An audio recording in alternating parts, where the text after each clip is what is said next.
खेतपुर में 3 महीने से बारिश नहीं हुई थी। आसमान जैसे रूठ गया था। नीले नहीं, धूल भरे पीले बादल हर दिन मंडराते पर बरसते नहीं। जमीन फट चुकी थी, दरारों में घास तक उगने से डरती थी। रातें अब और भी डरावनी लगने लगी थीं।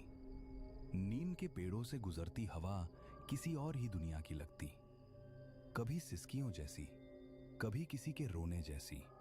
दूर कहीं कोई कुत्ता भौंकता तो पूरा गांव ठहर जाता। धीरे धीरे लोगों के दिलों में अंधविश्वास ने पांव पसार लिए। किसी ने कहा देवी कालिका हमसे नाराज हो गई हैं। किसी ने गांव पर शाप दिया है। हर शाम जब सूरज ढलता और धूल उड़ती, गांव के चौपाल पर वही बातें दोहराई जाती। उसी गांव के सिरे पर जहां कच्ची पगडंडी खत्म होकर जंगल की झाड़ियों में समा जाती थी, वही रहती थी सावित्री। एक झुर्रियों से भरा चेहरा, सफेद बालों का जूड़ा और आंखों में ऐसा अजीब सन्नाटा जैसे सब कुछ देख चुकी हो। कभी लोग उसे प्यार से वैद्यमय कहते थे। हर घर में उसका नाम इज्जत से लिया जाता। किसी को बुखार होता तो उसकी जड़ी बूटी काम आती। किसी औरत को प्रसव पीड़ा होती तो सावित्री ही दाई बनकर जान बचाती। रात का तीसरा पहर था। बाहर हवा नीम के पत्तों में फंसकर कराह रही थी। अंदर झोपड़ी में दिया कांप रहा था। रूपा की चीखें मिट्टी की दीवारों से टकराकर गूंज रही थीं। थोड़ा और दम रख बेटी, देवी कालिका तेरे साथ है। बाहर खड़े लोग दीवारों के आर पार सिर्फ आवाजें सुन पा रहे थे। फिर एक पल आया, सब कुछ शांत हो गया। बस बच्चे की पहली रोने की आवाज गूंजी। दरवाजा खुला, सावित्री बाहर निकली, गोद में नवजात। चेहरे पर थकान थी, पर आंखों में एक कोमल सुकून। लेकिन उसी पल किसी ने झोपड़ी के भीतर झांका। रूपा निष्प्राण पड़ी थी, आंखें खुली, होठ नीले और बिस्तर पर खून सूख चुका था। 1 सेकंड की चुप्पी के बाद, रूपा मर गई है भगवान, रूपा मर गई। देवी कालिका नाराज हो गई है, सावित्री ने ही कुछ किया है। चुड़ैल है ये, इसने देवी को अपमानित किया है। तू ही थी वहां सावित्री, तू ही थी जब रूपा चीख रही थी। हमने तुझ पर भरोसा किया था और तूने मेरी बहू को मार डाला। मुखिया जी, मैंने कुछ नहीं किया। रूपा की सांसें कमजोर थी, उसका शरीर थक चुका था। मैंने तो बस देवी का नाम लेकर उसका दर्द कम करने की कोशिश की। झूठ, हमने देखा था, तूने कुछ मंत्र पढ़े थे। वो मंत्र नहीं थे, वो प्रार्थना थी। हर जन्म कठिन होता है और मैंने तो हमेशा बच्चों को जिंदगी दी है। तो फिर ये मर कैसे गई? देवी नाराज क्यों है? देवी नाराज नहीं है, तुम हो गए हो अंधे। जिस देवी के नाम से जन्म को पूजा जाता है, उसी देवी के नाम पर तुम ये सब कह रहे हो। बोलना बंद कर, तेरे झूठे मुंह से देवी का नाम मत ले। तेरी दवाओं ने मेरी वंश की जोत बुझा दी। तू चुड़ैल है, तूने श्राप दिया। अगर मेरी दवा जहर होती तो तुम्हारे घर के बाकी बच्चे कैसे जिंदा है? मैंने तुम्हारी खेतों की औरतों को कितनी बार मौत से खींचकर वापस लाया है, और आज एक मौत ने मेरी पूरी जिंदगी मिटा दी। पर वैद्य में लोग कहते हैं तू जंगल में रात को जाती है, कालिका मंदिर के पास। क्यों? क्योंकि वहाँ शांति मिलती है। क्योंकि जब इस गांव ने मुझे अकेला छोड़ दिया तो वही देवी मेरी सुनती थी। मैं उनसे डरती नहीं, मैं उन्हें पूछती हूँ। बस और कुछ मत बोल। तेरी पूजा ही हमारे लिए अभिशाप बन गई है। अभिशाप नहीं मुखिया जी, वरदान था, पर तुम सबने उसे आग में झोंक दिया। याद रखना, जब सच जलाया जाता है तो राख हमेशा कुछ कहती है। भीड़ हिल गई। कुछ लोग पीछे हटे, कुछ और भड़क गए। हवा तेज चली, मशाल की लौ कांपने लगी। इसे जला दो, देवी का कोप तभी शांत होगा।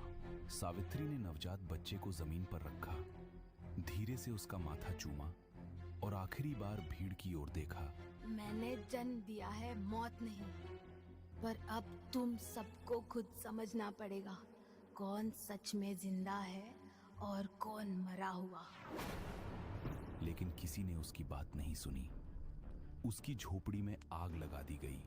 लपटों में जलते उसके औषधियों की खुशबू धुएं में घुल गई और उसी के साथ उसकी जिंदगी भी गांव से बुझ गई। वो धीरे धीरे अंधेरे में चली गई, उसी रास्ते से जहां जंगल शुरू होता था। वो जंगल जिसके बीच पुराना काली का मंदिर था, जहां सिर्फ धूल और मकड़ी के जाले थे। हवा ठंडी थी और नीम के पत्ते सिसक रहे थे, मानो वो सावित्री के दर्द को सुन रहे हों। उसने मंदिर के नीचे की जमीन पर एक गड्ढा खोदा। उसकी उंगलियां मिट्टी में गड़ रही थीं और हर खुरच के साथ उसका गुस्सा और गहरा होता जा रहा था। गांव वालों की बातें, वो चुड़ैल के ताने, वो इल्जाम कि उसने देवी कालिका को नाराज किया, उसके कानों में गूंज रहे थे। मुखिया, तुमने मेरा सच जलाया। गांव वालों, तुमने मेरी इज्जत मिट्टी में मिलाई। मैंने जन्म दिए, जाने बचाई, और तुमने मुझे चुड़ैल कहा। अब देखो, ये मिट्टी तुम्हारा सच निगल देगी। उसने पुतले को गड्ढे में रखा और इसके ऊपर मिट्टी डालने से पहले उसकी छाती पर कोयले से लिखा, तेरा सुख मेरी प्यास। उसकी आंखें जल रही थीं, लेकिन आंसू नहीं थे, बस एक ठंडी डरावनी चमक। उसने काले धागे को और कसकर बांधा और फिर मिट्टी से गड्ढा भर दिया। हर मुट्ठी मिट्टी के साथ वो फुसफुसाती रही, लेकिन उसकी आवाज में प्रार्थना नहीं, अभिशाप था। जो मेरे साथ किया वो तुम्हें लौटेगा। ये मिट्टी तुम्हारी सांस चुराएगी, तुम्हारे खेत सड़ेंगे, तुम्हारा घर राख होगा। देवी मेरी साक्षी है और तुम्हारा अंत मेरा बदला। उस रात हवा कुछ और ठंडी थी। नीम के पत्ते पहले कभी इतनी जोर से नहीं हिले थे। अगली सुबह से मुखिया के घर में हवा ही बदली हुई सी लगने लगी, वैसी हवा जो रूह तक हिला दे। घर में अजीब सी बदबू फैली रहती थी, मानो कोई मरा हुआ जानवर पड़ा हो। उस दुर्गंध की वजह से मुखिया और भी परेशान रहने लगा। धीरे धीरे मुखिया के खेत भी सड़ने लगे, सूखे, मुरझाए, जिन पर मक्खियां भिनभिनाने लगी। एक दिन अचानक उसके घर की गाय भैंसें भी बहुत बुरी हालत में पाई गई, मानो कई महीनों से बीमार हों। उनके शरीर पर कीड़े पड़ने लगे थे और लता, मुखिया की पत्नी, उसकी तबीयत नीम की छाया सी पसरी रही। पहले हल्की थकान, फिर धीरे धीरे बाल झड़ना शुरू हुआ। तकिए पर काले तारों की तरह गिरा उनका ढेर किसी पुरानी हवा की कहानी सुनाता। एक एक कर उसके हाथों पर गोल गोल नीले हरे निशान उभरने लगे। ना तो आम जख्म, जैसे किसी ने छोटे छोटे सिक्के उसकी त्वचा में ठोंक दिए हों। जब कोई उन्हें छूने की कोशिश करता, हाथ ठंडे पड़ जाते, मानो मरे हुए धातु को छू लिया हो। रातें भयानक हो गईं। हर 3-4 घंटे पर लता चीख कर उठती। उसकी आवाज में इंसानी आवाज की परत टूटकर कुछ और ही निकलता। कभी वो बमुश्किल शब्दों में पुकारती,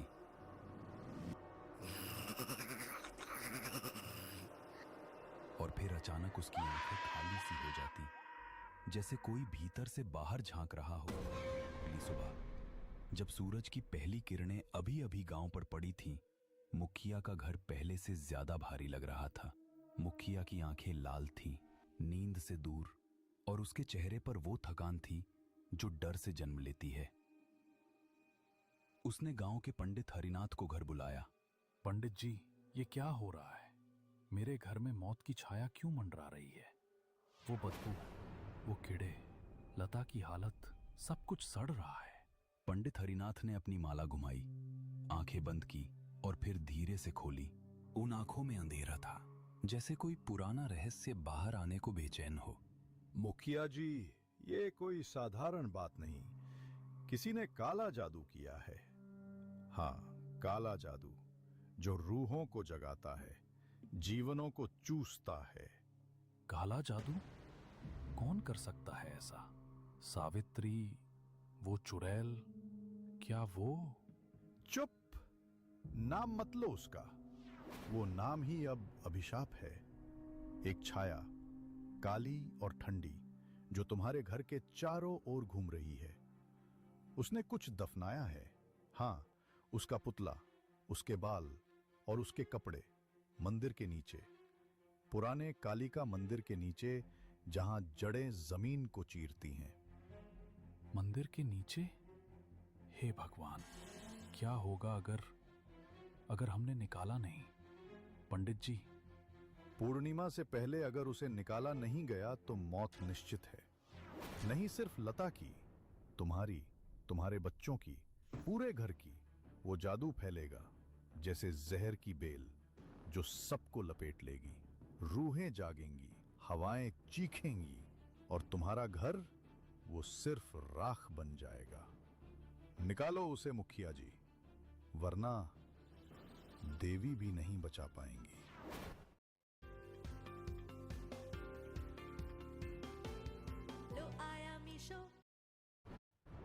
रात का तीसरा पहर था।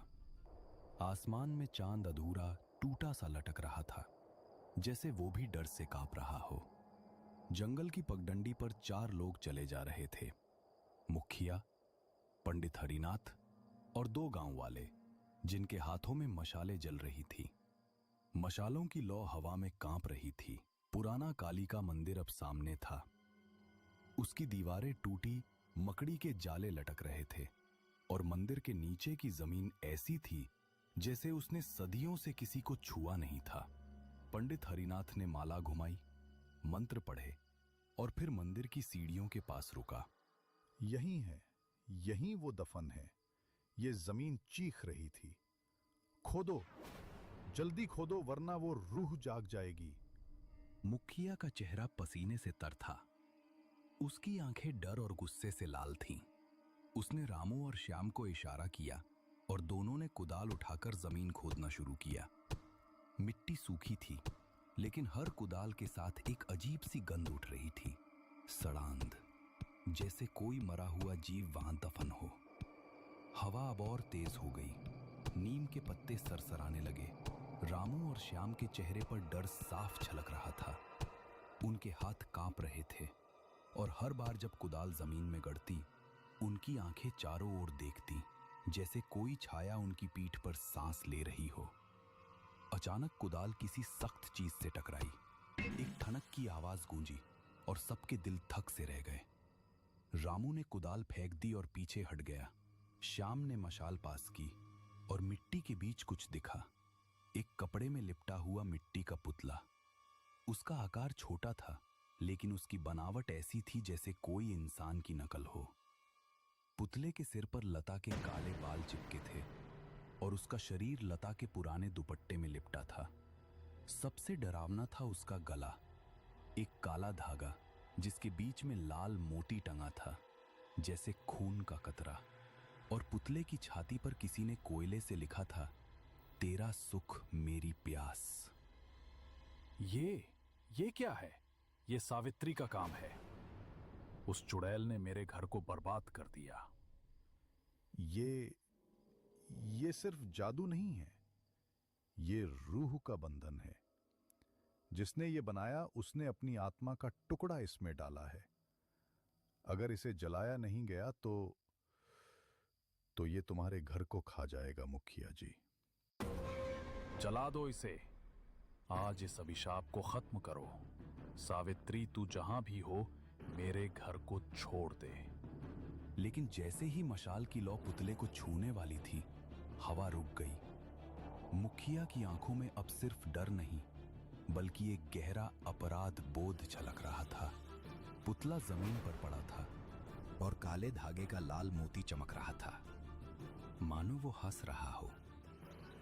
जैसे ही मुखिया ने पुतले को उठाकर तोड़ने की कोशिश की, मंदिर के अंदर से एक आवाज गूंजी। तुम्हारा अंत मेरा उसी बदला। पल मशाल की लौ कांप कर बुझ गई। अंधेरा ऐसा छाया जैसे जंगल ने सब कुछ निगल लिया हो। पंडित हरिनाथ की माला जमीन पर गिर पड़ी और उसकी सांसें रुक गईं। रामू और श्याम पहले ही भाग चुके थे। मुखिया जी, ये अब हमारे बस में नहीं। ये रूह, ये सावित्री की नहीं, ये कुछ और है। नहीं, ये उसी चुड़ैल का काम है। मैं इसे जला दूंगा। मंदिर की टूटी दीवारों से एक कराह निकली और जमीन हल्के हल्के कांपने लगी। मुखिया ने पुतले को जमीन पर पटका, लेकिन वो टूटा नहीं। सो उसका काला धागा फट गया और लाल मोती जमीन पर लुढ़क कर मंदिर की सीढ़ियों में गुम हो गया। रोको, उसे मत छुओ। ये अभिशाप अब तुम्हारे खून में उतर चुका है। भागो यहां से मुखिया जी, भागो। लेकिन मुखिया ने उसकी बात नहीं सुनी। वो पुतले को उठाकर मंदिर के बाहर की ओर दौड़ा, जैसे उसे आग में झोंक देना ही एकमात्र रास्ता हो।